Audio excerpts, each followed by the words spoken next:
सामाजिक न्यायमंत्री संजय शिरसाट आपल्यासोबत आहेत. मुंबईमध्ये आणि संपूर्ण महाराष्ट्रामध्ये सध्या व्यापारी गॅसवर आहेत, कारण गॅस पुरवठा होत नाही आहे अशा तक्रारी आहेत त्यांच्या.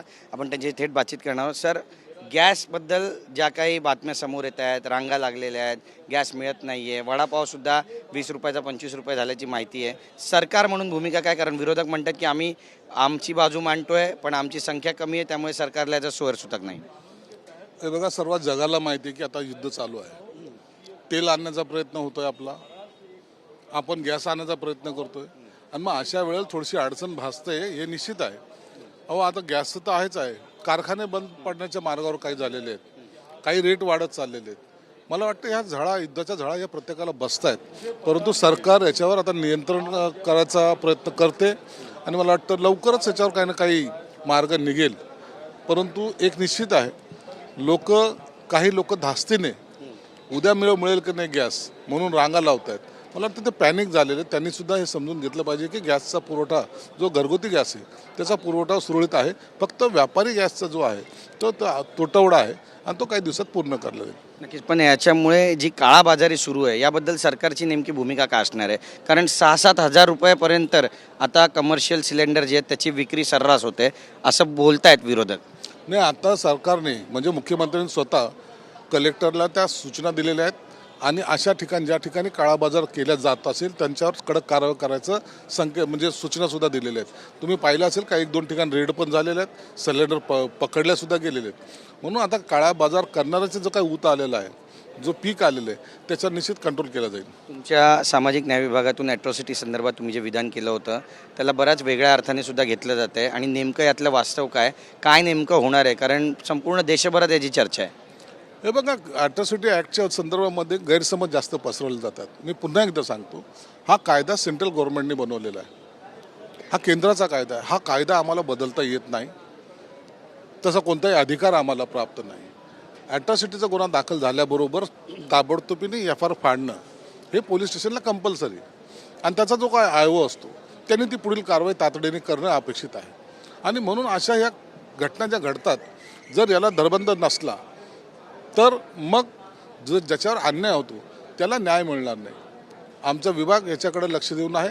आताही आम्ही जवळपास 889 लोकांना ज्यांचे खून झालेले आहेत, गावाखेडेमध्ये जे खून झालेले आहेत, 2012पासूनच्या सर्व केसेस काढलेल्या आहेत, आणि 889 लोकांना आम्ही आमच्या डिपार्टमेंटच्या माध्यमातून सरकारमध्ये नोकरी देतो आहे, सरकारी नोकरी देतो आहे.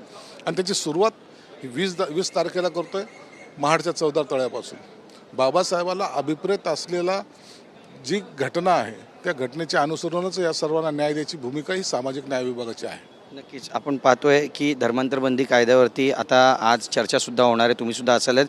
असदुद्दीन ओवैसी यांचं देखील विधान आलेलं आहे की अशा प्रकारचे जे कायदे आहेत त्याने एका विशिष्ट समाजाला कुठेतरी टार्गेट केलं जातं, आणि हा एक घातक आहे हे सगळं. विरोधकसुद्धा म्हणत आहेत की रंगाचा बेरंग होऊ नये अशी आमची भावना आहे. आम्ही काय कुठं म्हणतोय, तुम्ही का लावून घेतात? मला एक प्रश्न हा विचारायचा आहे की फक्त मुस्लिम समाजासाठी हा कायदा आहे का? सर्वांसाठी कायदा आहे. जो धर्मांतर करेल, मग तो मुस्लिम समाजाचा जरी असला, तो हिंदू धर्मात यायचा असेल, जर त्याच्यावर बळजबरी केली तर त्यालाही ती शिक्षा आहे, आणि मग मुस्लिम धर्मात गेला तरी त्याला ती शिक्षा आहे. म्हणून हा कायदा सर्वांसाठी आहे, आणि जेव्हा कायदा सर्वांसाठी बनतो त्याचं पालन करणं हे आपलं काम आहे.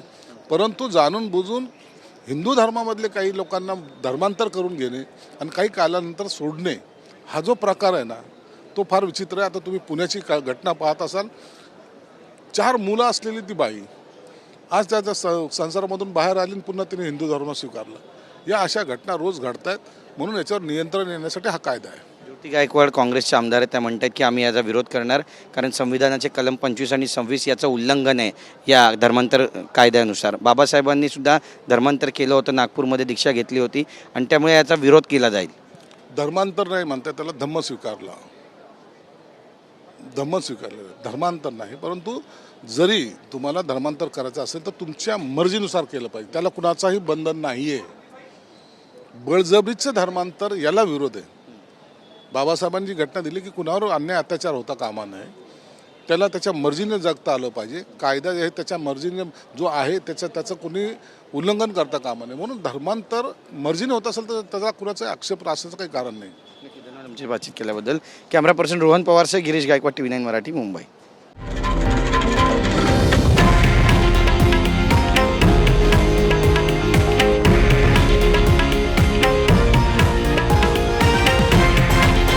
हे आहे देशातील नंबर 1 न्यूज नेटवर्क आणि आपण पाहत आहात TV9 मराठी, एकमेव.